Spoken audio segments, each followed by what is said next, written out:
The Toronto Maple Leafs hope to carry over the successful All-Star Weekend into the second half of the season. The LA Kings have a new coach and are looking for a new direction. And the Ottawa Senators hope they can turn things around in the second half. We've got all that and a lot more on today's Locked On NHL podcast. You're Locked On NHL, your daily podcast on the National Hockey League. Part of the Locked On Podcast Network, your team every day.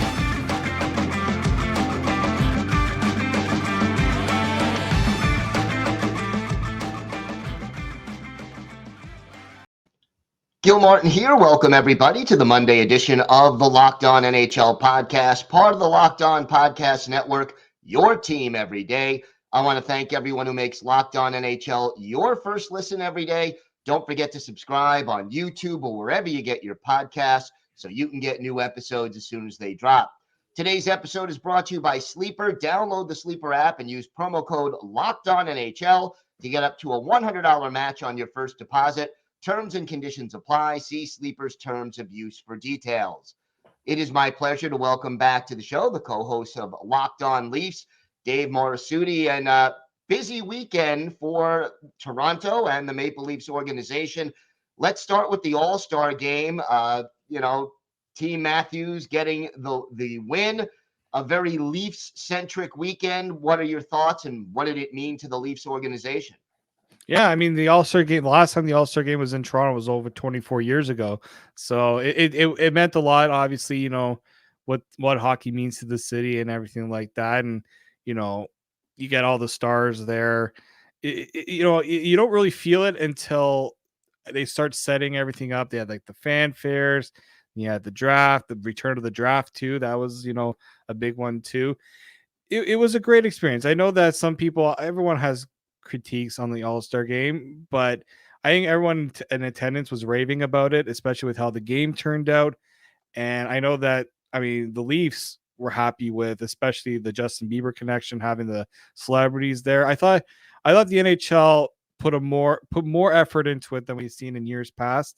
I know they've tried, with Vegas, trying to bring the Vegas flair, Florida with the floor, like doing the things outside. I think I like that they just kept everything how an All-Star game should be. It seemed like in past years they were trying too hard. This didn't seem like they were trying too hard. There were some fumbles. There were some things that didn't work, but I think there was a lot that did work out well for the league. As far as the Leafs are concerned, having Team Matthews win it, having the MVP of the game. What was the most Leafs-like moment? What was the best moment for Leafs fans in your mind? The best moment, it had to be seeing Matthews score those patented goals, right? That's I know that everyone, especially after the game, some of the players were like, Toronto doesn't win, so it's good that they finally got a chance to experience that. You know what? You take those. You just take it when those are thrown out at you. You have to take it, and it just goes to show, Auston Matthews. We always complain sometimes that stars maybe don't put their best foot forward. Or Nikita Kucherov, throw that one out there.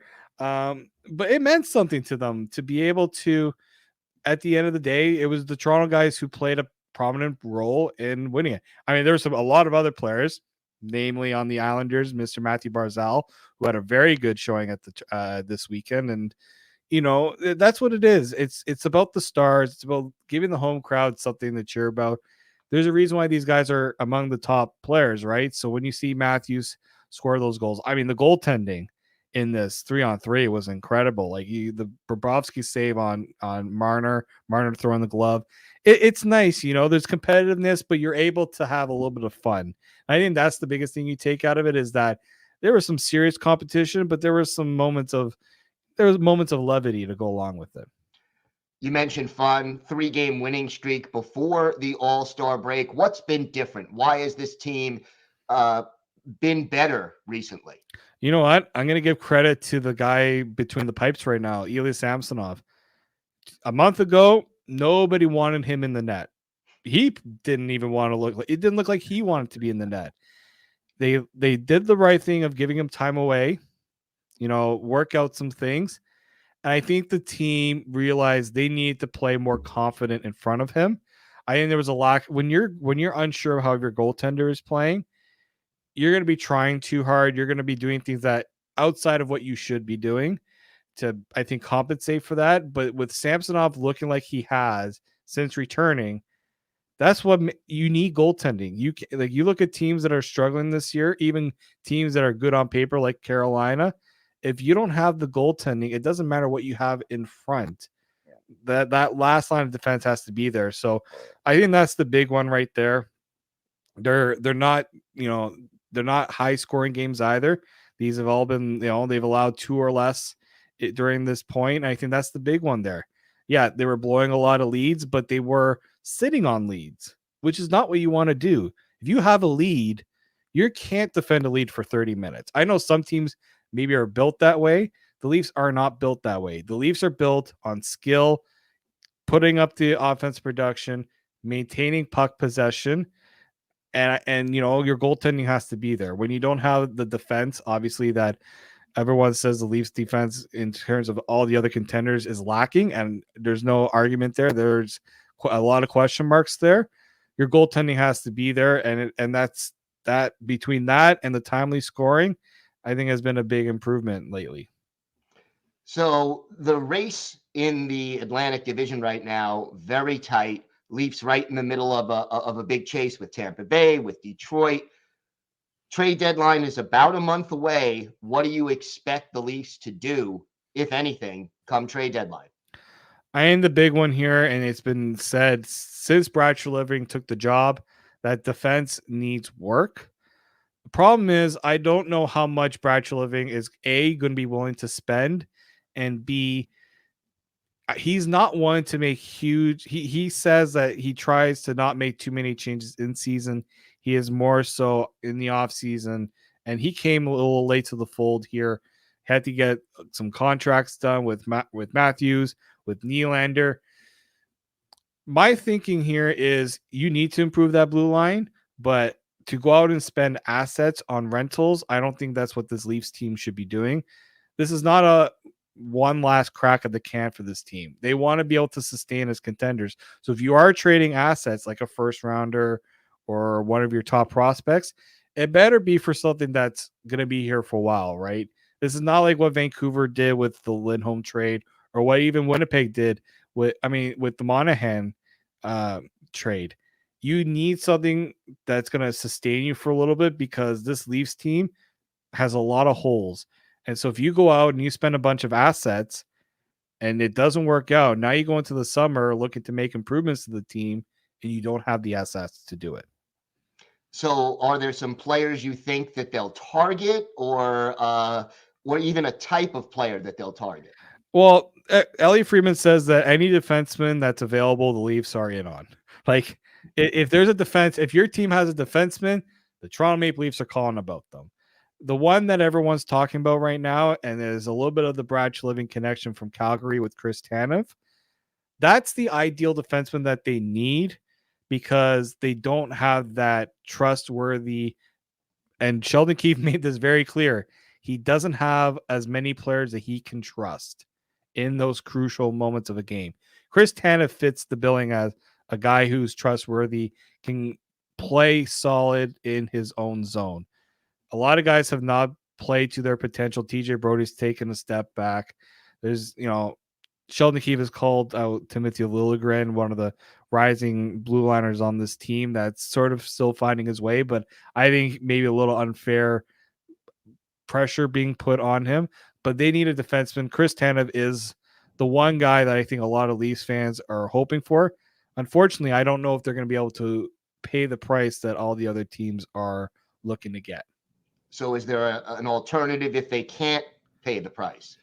Well, I mean, I've heard names like David Savard out of Montreal because he is signed for next year, and maybe the price can get a little lower. Although I don't know if I envision a Leafs trade with Montreal. That's just it seems wrong. But I mean, if a guy's available, you got to go and make the deal. So there's him, but other than that, there's not one that I can say this is the guy they need to get. Tanev checks off most of the boxes. I don't know if there's really another guy out there. And look, that could change, right? if Seattle goes into a little bit of a tailspin, do they have a couple guys? Borgen is one guy that I know is out, as names floated out there. Adam Larson's name's been thrown out there for some. Those are the sort of guys, right? Guys that can bring that top, help you in your top six, preferably in your top four. Play solid defensively, bring you that tough style of play on the blue line that you're going to need for the playoffs. All right, Dave, why don't you tell our viewers and our listeners where they could find the podcast and where they could find you on social media? Yeah, you can find the podcast wherever you get your podcasts from. You can look up Locked On Leafs there. Follow us on YouTube. Subscribe wherever on YouTube there, and you can follow us on X at Locked On Leafs, and also myself at _Morassutti. Dave, thanks so much. Always a pleasure. Thank you, Gil. Today's episode is brought to you by Sleeper. We're past the halfway point of the season, hockey fans, but regardless of where your favorite team is in the standings, I want to remind you that you could win big playing daily fantasy hockey on Sleeper, the official daily fantasy app of the Locked On NHL Network. Sleeper is our #1 choice for daily fantasy sports and especially daily fantasy hockey, because with Sleeper, you can win 100 times your cash in daily fantasy hockey contests. All you have to do is pick whether studs like McDavid, Ovechkin, or McKinnon will record more or less than their sleeper projections for things like goals, assists, saves, plus, minus, and more in a given game. To win a 100 times bet on Sleeper, you need to correctly predict the outcome of 8 player stats. You heard me, hockey fans. You can win 100 times your money playing daily fantasy hockey with Sleeper, so start paying attention. Use promo code LOCKEDONNHL and you'll get up to a $100 match on your first deposit. Terms and conditions apply. That's code LOCKEDONNHL. See Sleeper's terms of use for details and locational availability. It is my pleasure to welcome back to the show the host of Locked On LA Kings, Eddie Garcia. And Eddie, turbulent times right now in LA. And I guess, Todd McLellan out, Jim Hiller, now the interim coach. How did we get here? What happened? It's a great question, Gil, and I wish I had a really good answer for you, but it is pretty much a mystery, because usually when you have a team that is playing extremely well, and up until the end of December, I think the Kings were considered one of the top maybe 5 teams in the NHL, definitely top 10. And then suddenly they fell off a cliff, and there was no major injury. There was no off-ice scandal. There's no real rhyme or reason for it. Now, I know that goaltender Cam Talbot, who just participated in the All-Star game, has kind of dropped off a cliff a bit. He is winless in his last 10 starts and has lost his starting job to another old veteran backup in David Riddick, who's actually come in and done fairly well. But there's no one thing you can point to say that's why. Now, earlier in the year, the Kings were having some amazing balanced scoring. They were getting goals from all 4 lines. They were not really doing much of matching up with other lines. They were just rolling out 4 and just letting them go. And everything was clicking. And then the goals just dried up suddenly. And again, without any, if somebody would have got hurt, a really key member, Anze Kopitar gets hurt, and it has kind of a domino effect on the lineup, maybe you could say that was it, but it has not happened. They have still been ridiculously healthy.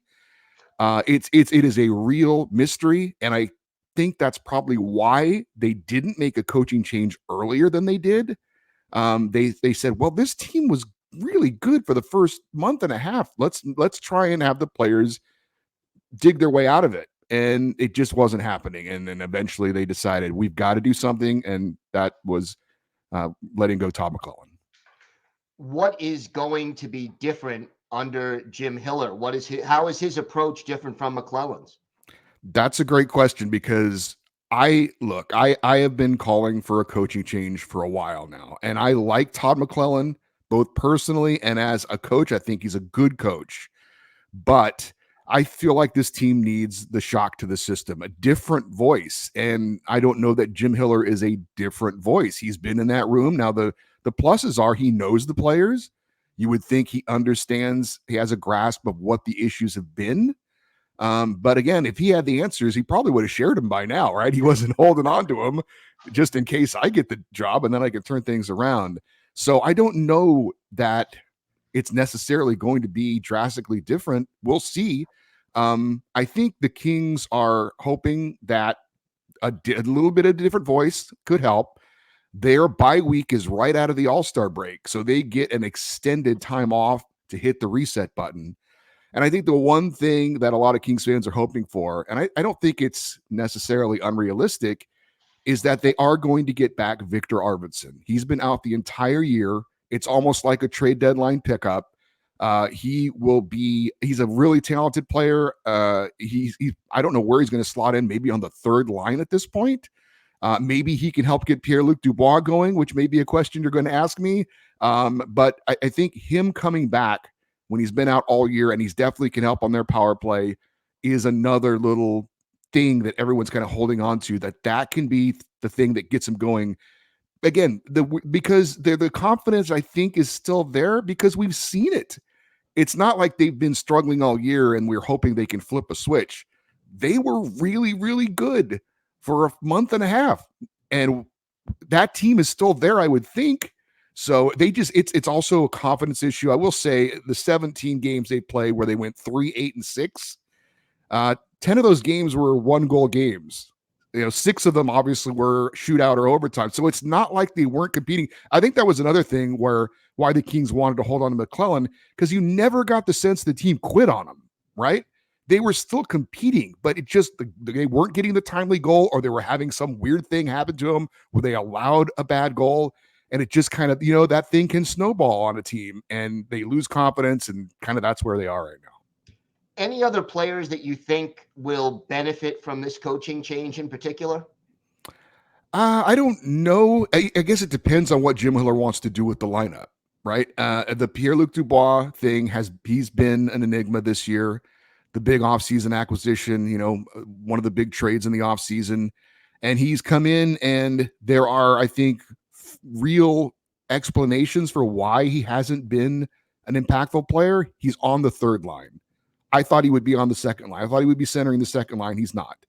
He's played with a rookie on one of his wings almost the entire year, and the other winger has been a rotating door of just guys who are role players.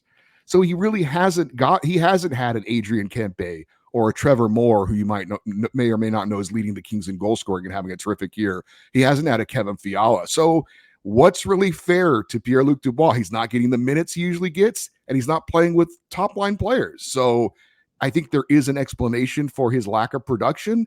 At the same time, his eye test is bad. He just has this style of play where he floats around. He doesn't really get engaged.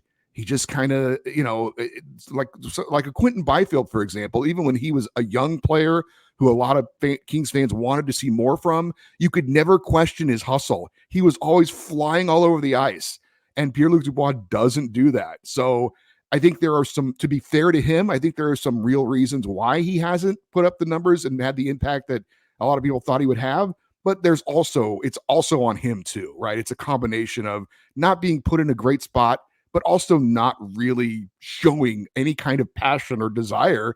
And you can make the argument he's got his money, 8 years, $8 million, and now he's happy. So if Jim Hiller can do something with him, maybe move him to the wing and get him out of center. Maybe you put Quentin Byfield from the top line wing to the third line center because he's a natural center. If he can do something like that to the lineup, then he could have an impact. And if you get Pierre-Luc Dubois going, that would be a big deal. So what do you think the Kings do at the trade deadline? We're about a month away. Probably not much. They're up against the cap. There is one player that is a former first-round pick who has some talent, who was in Todd McClellan's doghouse. That's Arthur Kaliev. He's been a healthy scratch for most of the last couple of weeks. He's a guy who's still young and talented. I think has some trade value. So, and it's been floated out there probably through his agent to certain members of the media that he might like a change of scenery. So that seems to be the one player who's young, has some value, who they might be able to get something in return for him. But I think the Victor Arvidsson addition is basically their big trade deadline acquisition. I know that at the beginning of the year, a lot was made of the goaltending. And as I mentioned, Cam Talbot has certainly dropped off a cliff. Do they really want to hitch their wagon to David Riddick? They could be looking to add another veteran goalie, but it's not going to be anything that's going to blow you away. It's just maybe somebody for depth, just in case. So I think the team we see, other than the addition of Victor Arvidsson, is the team we're going to see after the trade deadline. All right. Well, it should be an interesting stretch drive in LA. Eddie, why don't you tell our viewers and our listeners where they could find the podcast and where they could find you on social media?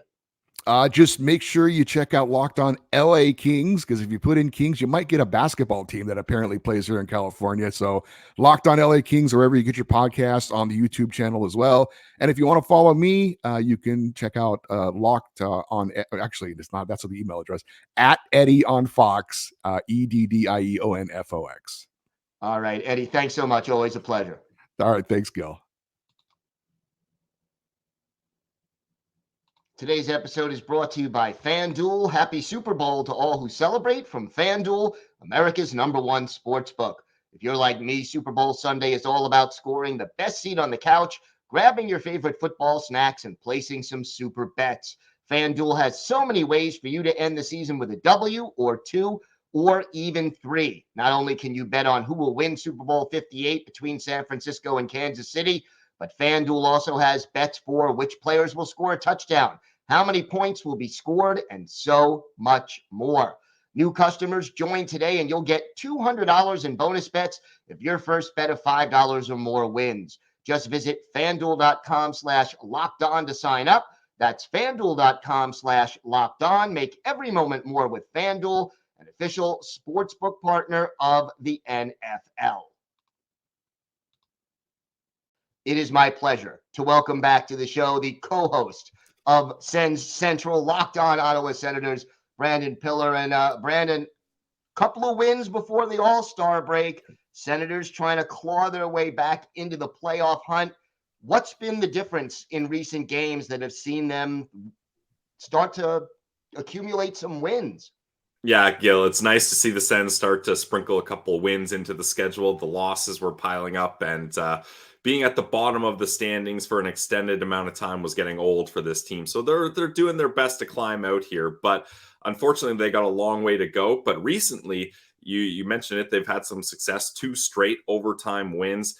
I would say the thing that's really starting to work for the Sens, and it's kind of unfortunate that there's a bye week halting their momentum, is it seems like the players are starting to figure out Jacques Martin's systems, right? You go from a coach in DJ Smith that is, as a person, much more relaxed than Jacques. Dump and chase offense, hardworking physical play is what he expects out of guys, playing with pace, things like that. Whereas now with Jacques, you're looking for more of a defensive structure, tighter defensively, hoping that will help out the goalies who have been struggling this year in Ottawa. And it has seen an uptick for Joonas Korpisalo, at least recently. And just keeping the puck out of your own net so you can build momentum with all those really talented offensive players that they do have up front. So I think when you look at Jacques Martin's first 10 games, it wasn't great for the Sens. But then when you do the split and look at his next 10 games, they're starting to figure it out, and it's starting to result in some wins. Besides the goaltenders, who are some of the players who have benefited the most from the coaching change? Well, I would say I think you're looking at Tim Stützle over time is going to benefit, because everyone knows what he can do offensively, right? Like, he put up big numbers last year. He's leading the team in points this year, but he's got some work to do on the defensive side of his game when it comes to being a bit more of a two-way centerman, because he's their #1 center. So often nights, Gil, he's going up against the top dogs on other teams. So you want to see him be able to play a bit more of a better defensive game, and having someone that has the defensive focus and the wisdom that Jacques Martin has with all his experience, that's going to go a long way to help out a young centerman like Tim Stützle. The goals against are still problematic, but seem to be improving. I mean, 5 goals against in the last 2 wins that you mentioned. What else is Martin doing to try to get those goals against down consistently? Well, I think that's why he was the right type of coach to come in for the interim basis, especially after DJ Smith struggled, because everyone knows, or at least people in Ottawa, I should say, or people who are familiar with Jacques Martin, he is a defensively minded coach. And this team, when the offseason was happening and they were acquiring pieces and putting everything together, Sens fans were kind of under the impression like, hey, we got a nice decor here. Like, this should really help us out. But then it didn't exactly click. The defensive structure wasn't good and things like that. So Jacques Martin comes in and he starts putting a lot more focus on defensive structure, which I think for a goalie like Joonas Korpisalo, who's kind of been the main guy here since Anton Forsberg has been hurt, that's really helped him be able to settle in a little bit more and not have to make those big acrobatic athletic saves that he's had to make, which look great and it's awesome for the highlight reel. But if you're relying on making those crazy sprawling saves, probably means you're out of position or the defense in front of you is letting really good scoring opportunities happen for their opponents. So if you can tighten up that defensive structure, which it really feels like Jacques Martin has this decor doing in turn, that should help your goalies. And we've seen in a small sample size, couple games here, Joonas Korpisalo start to be a little bit more successful. How about special teams? It's been an issue there, in the 20s in both the PK and the power play. Any changes there that you see hopefully paying some dividends? Well, Daniel Alfredsson, a legend in Ottawa Senators universe, is the assistant coach, or he's on the bench. I forget if he's assistant or associate, what the exact title is, but he's been the guy that's been in charge of the power play. And everyone knows how good of a player Alfredsson was back in his day. So he's been trying to get the power play going. Unfortunately, it hasn't quite worked out. Like they've gone 0 for a lot of games recently. So the power play still is struggling, but we trust in Alfie Gill. Don't worry, he's going to turn it around here eventually. But the penalty kill has been better. Low bar when you've been 32nd, 31st, or 30th, hovering around the worst penalty killing teams in the league. And often those teams near the bottom are tanking teams. So not where you want to be when it comes to penalty killing or at all near those teams, but they've been better and that's really helped. And I think that goes along with what we were talking about earlier, where just the overall defensive structure has been better. So the penalty killing has been better and the goaltending has been better, which everyone knows goaltending is a massive, massive part of being able to successfully kill off penalties. Yeah, you always want your goalie to be one of your best penalty killers. Yeah. He's got to bail you out sometimes. Yeah, exactly. Because someone's always open. So, yeah. Trade deadline is now about a month away. What do you think the Senators are looking to do, and how active do you think they'll be? It's going to be an interesting trade deadline because obviously, unfortunately, the Senators are very far away from a playoff spot. So I don't think you're going to see the executives go for a big push, especially you're not going to see a rental. But the interesting twist on this is finally going to be the first opportunity, first trade deadline under new owner, Michael Andlauer, new general manager, Steve Stais, new senior vice president of hockey operations, Dave Poulin. Like, this is a whole new brain trust for the Ottawa Senators. So I could anticipate that we see them try to put their mark on this team now that the old group is cleaned out and they want to start making some changes. The big rumor that's been going around, Elliot Friedman has been talking about this seemingly on a daily basis. So you got to think that there's some truth to what he's saying. Really connected insider. He's been saying that the Ottawa Senators have been linked to Chris Tanev of the Calgary Flames. It seems he's always talking about it. So there's got to be some constant communication going on there. And the rumor is that Calgary Flames would be looking for a second round pick plus. So probably plus a prospect. So the Ottawa Senators have to decide, all right, if that is the going price, are we willing to give up some draft capital, which we need? In the Athletic, Scott Wheeler ranked the Ottawa Senators prospect pool 31 out of 32. Gil, I believe you're familiar with the team that was dead last in that, so we can be familiar with where our prospect pools are at. So is it worth trading a second round pick? Not going to help your prospect pool if you're trading away high picks like that, plus a prospect, so taking even more away to get a veteran blue liner that's on an expiring deal, and he could be a UFA after. So I think they're sniffing around that trade, but I believe it's going to be more likely to happen if Chris Tanev is willing to sign an extension and come over. Then the Ottawa Senators would feel more comfortable because they need some veteran presence on that blue line, and they need a right shot defenseman. Too many lefties in that decor, and it doesn't seem to be a recipe for success. Anybody who you think might be heading out of Ottawa at the deadline? That's an interesting one, too, because you look at free agent signing, 1-year deal, Vladimir Tarasenko at $5 million.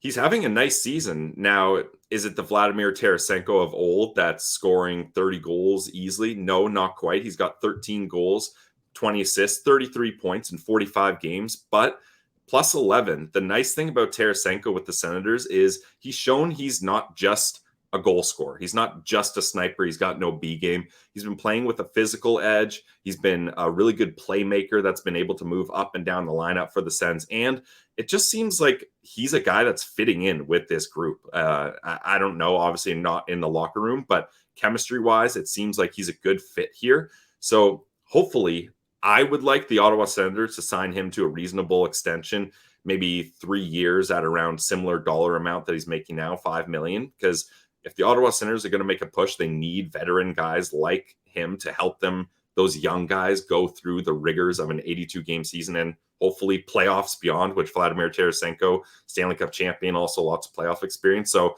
that's a guy I would rather keep rather than trade away for draft picks, because then in the offseason, you're like, okay, we traded away Vladimir Tarasenko. How do we get our hands on a Vladimir Tarasenko type now? And you already had one. So if he's willing to sign an extension, I would like for them to keep him. I think the obvious move is, it's really unfortunate, but Dominik Kubalik simply has not worked out for the Ottawa Senators. He's found himself a healthy scratch most nights, 9 goals, 3 assists, 12 points in 43 games. But unlike Tarasenko, the plus minus is brutal for Kubalik, minus 20.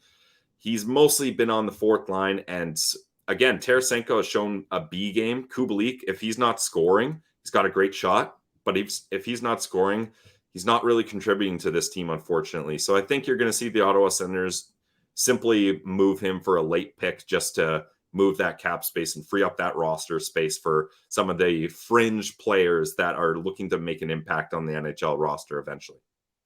Brandon, why don't you tell our viewers and our listeners where they could find the podcast and where they could find you and your co-host on social media? Yeah, absolutely. So on X, we are at Sens Central, the Locked On Senators podcast. We're on Instagram, lockedon.senators, and it's your team every day. You know that, Gil. So we got podcasts going on Apple, Spotify. Those are the audio ones. If you want to watch us on YouTube, we're on YouTube every day. And we just can't get enough of Ottawa Senators hockey, Gil. So we do a live show after every Ottawa Senators hockey. We call it the postcast. We always get the chat engaged, and you get our immediate reaction to any Sens game, which, with the way the Sens are, we could be joyful or absolutely miserable. So tune in to find out which one of those happens after the Sens games on the postcast on YouTube. Never a dull moment with you guys. Brandon, thank you so much for joining us today. No problem. My pleasure. Locked On has launched the first ever national sports 24/7 streaming channel on YouTube.